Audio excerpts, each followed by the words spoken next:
Hello, you are watching a new episode of In Focus in Dubai. Today we have a new Muslim in the studio because, in fact, as you know, there is a surprising statement for a lot of people. Islam is the fastest growing religion on earth. Therefore, from time to time we have a new Muslim in our studios, and today we have Mr. Craig Harper. I believe Islamic name is Amin. Most welcome, really happy to have you here. Assalamu alaikum. Alaikum salam. Thank you very much for having me. It's a pleasure, actually. We'll usually start with the beginning of a story. That is, can you tell us something about your childhood background and how your life started, basically? Of course, no problem. Basically, I was born in the UK. I was born in a place called Portsmouth. We moved to the Middle East when I was age of 3. I've spent my childhood growing up here in the Middle East, around the Gulf, Bahrain and Doha, and here in Dubai, of course. Then I returned back to the UK when I was 9 for my education, and I was brought up there. But all through my childhood, I still refer to Dubai and to the Middle East as my home. It's the kind of place where I grew up, and all my childhood memories are here. People always ask me back at home, what's it like to live in the Middle East? And it was a case of, all I can always remember is like the call to prayer, because I was always brought up with that in the background all the time. And then I came back out here 2 years ago. And my father still lives here, my brother lives here as well. I came back out here 2 years ago, and I decided to start my own company here. So that's how I ended up back here in the Middle East. Right. Well, it seems that it's basically second home here for you. Well, I think it's probably more my first home than my second, actually. All right, so you really feel at ease. Yeah, very much so. It's it's a nice place to live. People are very friendly. It's very safe as well compared to Europe. Definitely. Yeah. So.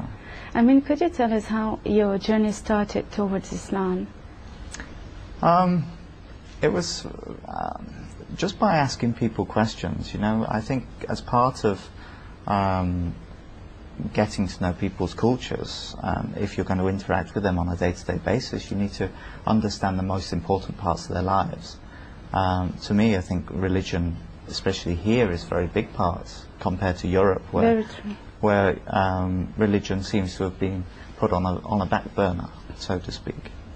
So I thought I needed to find out more about the religion so that I could understand how people think and how I could communicate better.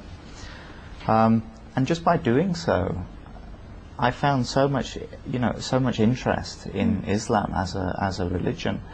And it was when I met my very good friends now, who are from Pakistan originally, and we were just talking about questions. I was asking them questions. Different people came back with sometimes different answers, but overall the answers I got back were very, very good. This is when I was asking my friends, and I was hassling them every week to sort of say, I want to know more. Can we go down to the open mosque? And one week came and we missed the first day, and then the next week came, we missed that. And eventually that's when I came to the open mosque, and I found out more information. And without that sort of being there, there'd be no way for me to be able to sort of find my inroads into Islam, because here it seems very closed. The doors seem very closed. When you talk about the open mosque, you refer to the Jumeirah Mosque, this visit for non-Muslims. Actually, we were there with In Focus. We had 3 programs out of 1 mosque visit. So just for the viewers, if they've been watching previously, they would know that you refer to that. I think it's so important to open the door to non-Muslims and to let them interact with us. Absolutely. It's just so very wrong to, just basically shut yourself in a bubble and not communicate with non-Muslims and not provide them with information, especially when they are asking for. Well, no, absolutely. And it's, at the end of the day, it's whether selfish is a strong word to use or not, but it's quite selfish to sort of keep this to people, keep this to yourself just because you were born a Muslim. Mm-hmm. You should be able to open the doors and let people in to sort of see what it's all about and try and encourage the faith, because it's fabulous. Actually, it's a duty to do so, and I believe that when you think you have something beautiful, you should try to share it with others and make others happy with it. Absolutely. I'd like to talk about your company. You just mentioned before that you have your own business here. Mm-hmm. Would you like to tell us something about it? Yeah, I can tell you. I actually have form another company recently, so that I actually work for two companies. Okay. Spread my time. One is a company called Regency, which is an IT-based company. We provide Linux-based solutions, which, believe it or not, are all free of charge. So there's an interesting business point of view. The second company, which we just started, which is between myself and my two close friends who sort of introduced me to Islam, we've set up a second company, which is a marketing consultancy firm, 3H Solutions. So that's going very well, actually. I'm very happy for you, and I hope you'll be more and more successful. Apparently, it seems that you surf a lot on the internet, as you're quite related to. As part of my background, I need to do an awful lot of research on the internet, and that's one of the things I came across when I was, well, I still am, continuously searching. As I tried to explain to my friend Mohammed, he was. People, when they're born Muslim, they are brought up with this all their life, where I've just sort of, I'm having to learn everything they've learnt in their childhood in a very short time. So the internet becomes a very important part of looking for research and finding information. Were you satisfied? To be honest, no, I wasn't. A lot of the information on a lot of sites seemed kind of far-fetched. There was one in particular that I came across where they were talking about a certain passage in the Quran, saying about how the Quran talks about the fetus when we are born. Yes. Saying that we resemble a leech, and they went one step further and sort of said that we look like a piece of chewing gum after being chewed for so many minutes. But there is a verse that says a chewable substance. But when you see, actually, I was on their website and I saw the picture, and I find it myself very weird too. It's just, it didn't resemble anything like how they were trying to. So, there's lots of things where I think people need to be very careful, because anybody can actually create a website. Yes. It doesn't take any expertise whatsoever. I'm glad you say that. You can buy a domain name for very little money, £35 sterling, equivalent of 60, 70 dirhams or so here. Almost nothing. Almost nothing. It doesn't cost you anything. So anybody can create a website as well. There's all sorts of tools, even in your standard Word package that you would use on your normal desktop. Yes. You can export that as a HTML page and post it up. So it doesn't take a lot of expertise. So basically what I'm saying is people need to be very careful of what they find on the internet. Definitely. And take it on face value. Don't read too much into it. I mean, there are so many of these websites available. Myself, I was trying to see the 5 most visited websites, and I was just so disappointed with information I found. It's not that I'm a scholar, far from that, but I always made sure, and especially in the first year when I became a Muslim, which is about 16 years ago, I became a Muslim. The very first year I was really struggling with, you see, as you said before, people saying different things, different information, and you feel kind of lost, because sometimes the information is not just parallel, it's just, it's just like a huge contradiction. Well, I think there's a lot of between Islam and culture. I think a lot of things have actually sort of, the focus has sort of been lost. I think in some areas, from what information I've been getting back from different people, there seems to be there's a word I'm looking for, the boundaries, the borders between culture and what is Islamic seems to have sort of got merged together, like smudged in people's focus. So I think there needs to be some clarification between what is culturally a rule or a suggestion or how to act, and which is Islamic. I think there seems to be a lot of... You're so right. Yeah. You're so right. I'm glad you pointed out this, because a lot of people would take internet as the very safe reference, and just by reminding us how easy it is to have, for anyone, a personal website, people should be more careful and not just take for granted any information they see on the internet. You should go out there and search and just don't read one site and sort of say, is this right? Definitely. You've got to do some more research into things and actually look into things a lot deeper than what they would seem. After seeking information and getting to know more and more, why finally you embraced Islam? Why is it Islam that you chose and not another religion? Okay. My parents basically, they as I was brought up, they didn't give me any religious sort of guidance. They didn't point me in a religious any religious focus. Both my parents were very busy with their normal life, day-to-day life, and didn't have much time for religion.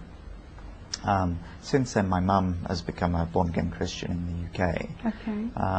and she's tried to encourage people and things. But a lot of the information that I was given by my mother when she became a born-again Christian, there seems to be so much contradiction between different areas.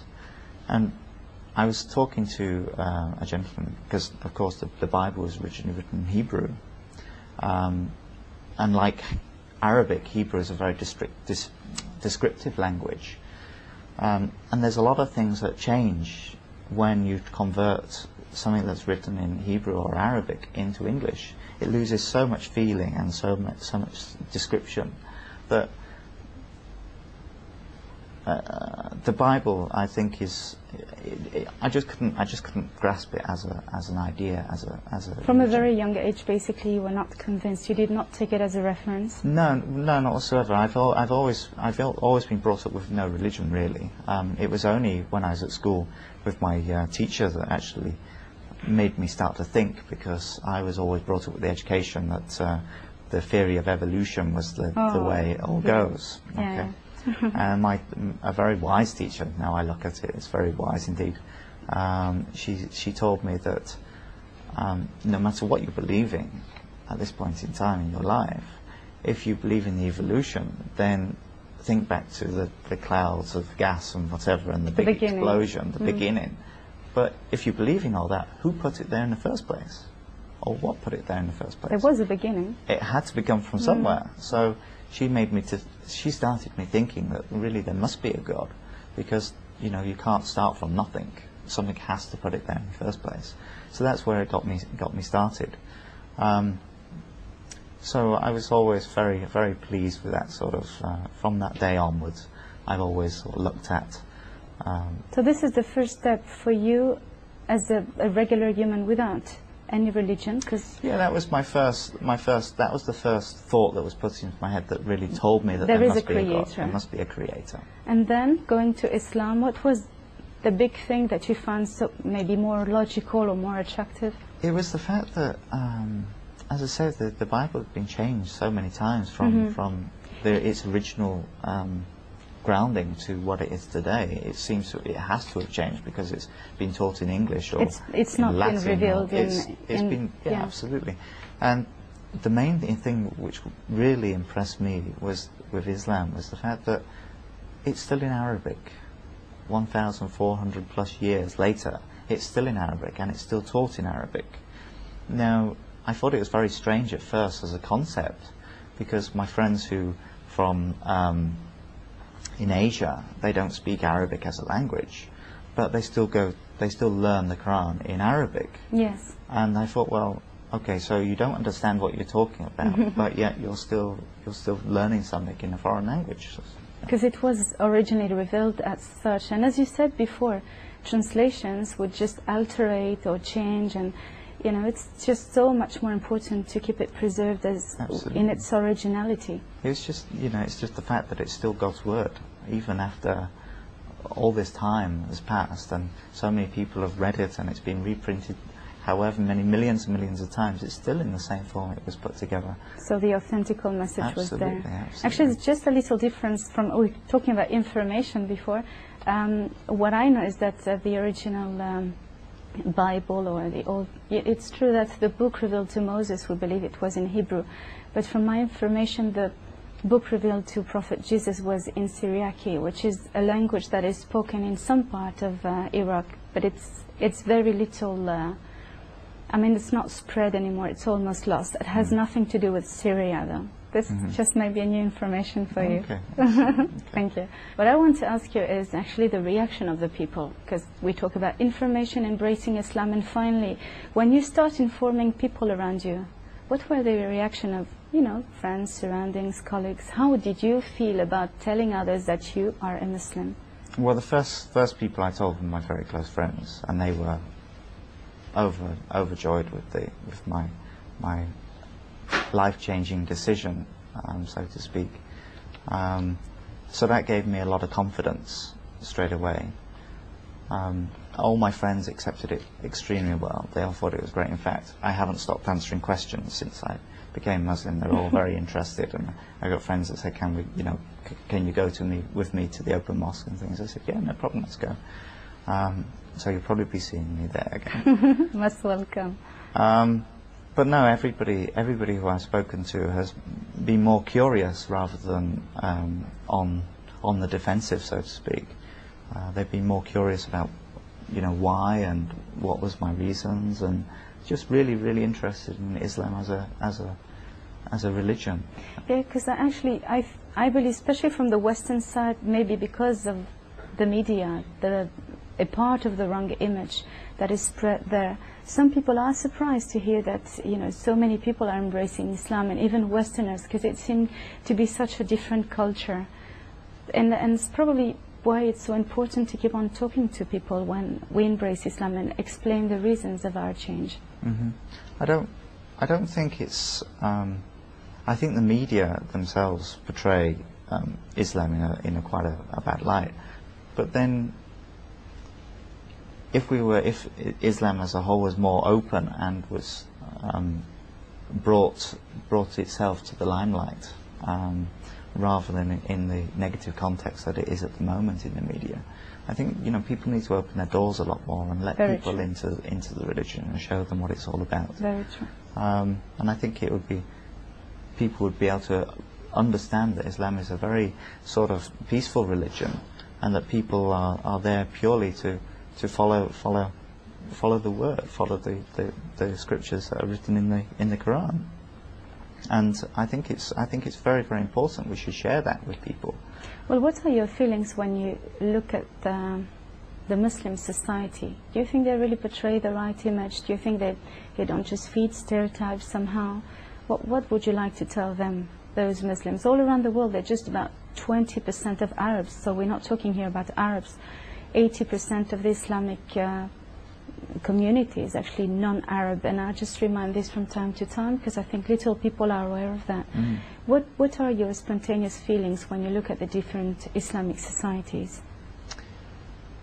Well, the main focus that people seem to look at for Islam is in the Middle East, in sort of the Arabian world. They don't seem to talk about that Asia or the Philippines have quite a large sort of Muslim community. Very large. You've also got, of course, you've got Pakistan. You've got in India. There's still a huge number of Muslims in India, especially in the northern parts. But what seems to happen is the actual focus is on the areas of where there isn't that much wealth within the people. Okay, so that means they don't get the education that people should have. Like, people here in the UAE are very lucky. Money isn't just in the high ranks of people, it's spread amongst the population. There's a very even distribution of wealth here. But if you look at places like Iraq and Iran and all the different places where we've been having troubles lately, that it seems to be that the top people have the wealth, but the everyday man doesn't. And if they don't have money, they don't get education. Okay, and without education, how can you go out and look for information? It's so true. Okay, I think really we need to start looking at home and start looking after the people who are poorer in our societies. By giving them the education, you're giving them the basic tools to actually understand information and work out the rights and wrongs of that information, rather than just taking somebody's word for it because they are in a power of position because they've got lots of money. And that seems to be what happens. And I think it's always been like that in the history, when you see people or communities oppressed, not having enough for at least for the vital needs, they become aggressive, they start being very weak, and you can kind of brainwash them. Any leader, any dictator can just come up with a crazy idea, and unfortunately some people will follow that person. There's a lack of education, and this is of course related to the level of life they have. Absolutely. And I think this is an important point. I think we need to start with education. I think everything else will follow. You know, I think it's a major point is education. Very good. Now we've been talking a little about media, but I'd like to go back to it, and I want to know, what is your candid opinion on the media, let's say the British or the Western, or, you know, you have both sides of the story now, because you've been living here, you've been living there, and you probably realize that I mean, the news may be more or less the same, but the story very often does not quite sound the same. I think in any form of media, whether it's print media or whether it's television media or even radio media, they will always say what brings them in, whatever brings them in money, basically. If they want to see somebody being shot, they will show it. If it brings in ratings, okay. Yes, you're right. So I don't think really listening to the media is ever a good way to get information, because it's always a biased point of view. It's their biased point of view, depending on what they want to get at the time. So you feel there is a manipulation somehow? Oh, wherever there's money, there's manipulation. They survive on ratings, basically. Yeah. So whatever they get to increase their ratings, whether that's Kylie Minogue on the front cover of the paper at that point in time, whoever, it doesn't matter. Whatever is in the limelight, that's what they will discuss, and they will use it to their advantage. So I think really you should always take media of any sort with a little bit of a pinch of salt, so to speak. Yeah. And take it in the light that it's just information. Again, from that information, then you should do some research off your own back. Whether you use the internet, of course, be very careful. But speaking to other people is the best way. But don't take one person's advice. Go out there and ask lots of people about the same question, and take the average. Very true. Very true. Very good advice, actually. Now, what about your family? You may have informed them, maybe not, but did you ever speak about Islam to them? Well, recently I've been talking to them a little bit more about it. Mainly the younger members of the family. The younger members of the family, they seem to. We've been talking just in passing that I've been going for Islamic lessons and things, and I've been learning a lot more about Islam, and they've been asking questions about what's involved, why, how do you become a Muslim. They're not really rejecting. No, not whatsoever. Everybody who I've spoken to. They're kind of neutral and still. Yeah, everybody I've spoken to have just been interested rather than. I haven't had any negative sort of feedback from anybody yet, which is very good. So you feel good about going back to UK and saying to people, I am a Muslim? Do I have to? No. You prefer to stay here, but you may go on holiday. If I have to, yes. No, I've got no problems with that whatsoever.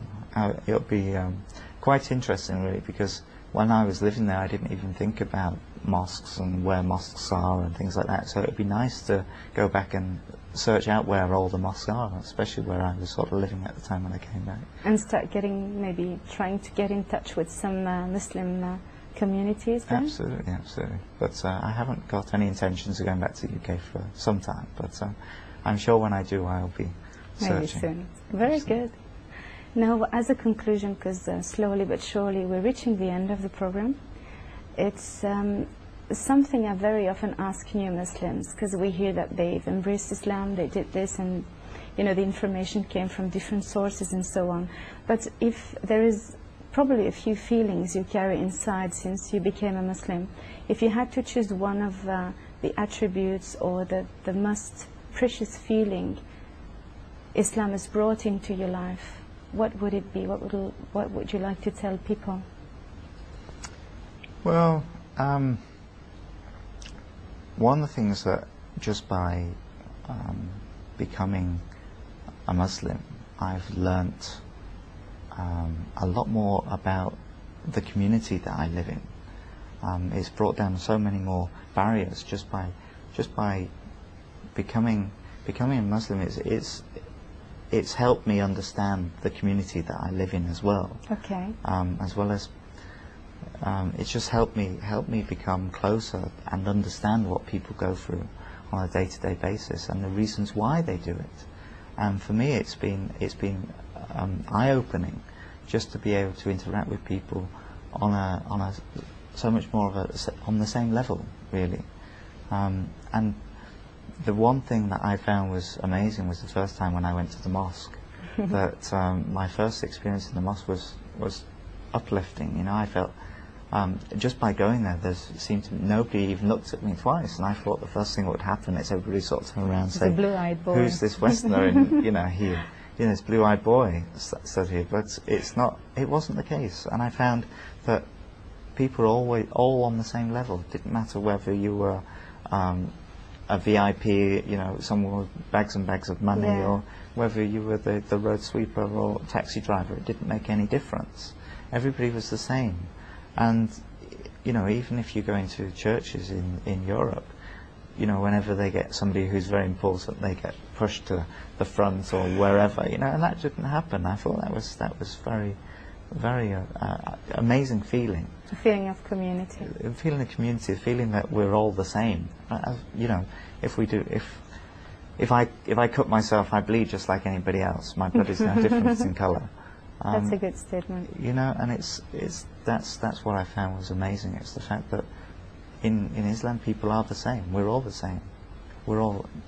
Racism is a rotten issue, as we know. Absolutely, and it shouldn't be. I have no problems. Where I live in the middle of Satwa, I have people from all over the world, and I'm very good friends with all of them, and I hope that they like me as a person as well. So we get on very, very well. That's great. Thank you so much. Really, it was lovely having you here, and I believe that people are always interested to hear a new story of someone embracing Islam. We just did. Hopefully it will let some people understand a little more about why is it such an attraction, and for a lot of Westerners actually, it seems that it has done a lot of good to you. It has, very much so. Thank you so much. I mean, maybe we'll have you on another show. I hope so. Talking about websites, for instance. I'd look forward to it. Thank you. Assalamu alaikum. And thank you to all of you for watching us. We're expecting you to be with us next week in Focus here in Dubai. أفمن شرح الله صدره للإسلام فهو على نور من ربه فويل للقاسية قلوبهم من ذكر الله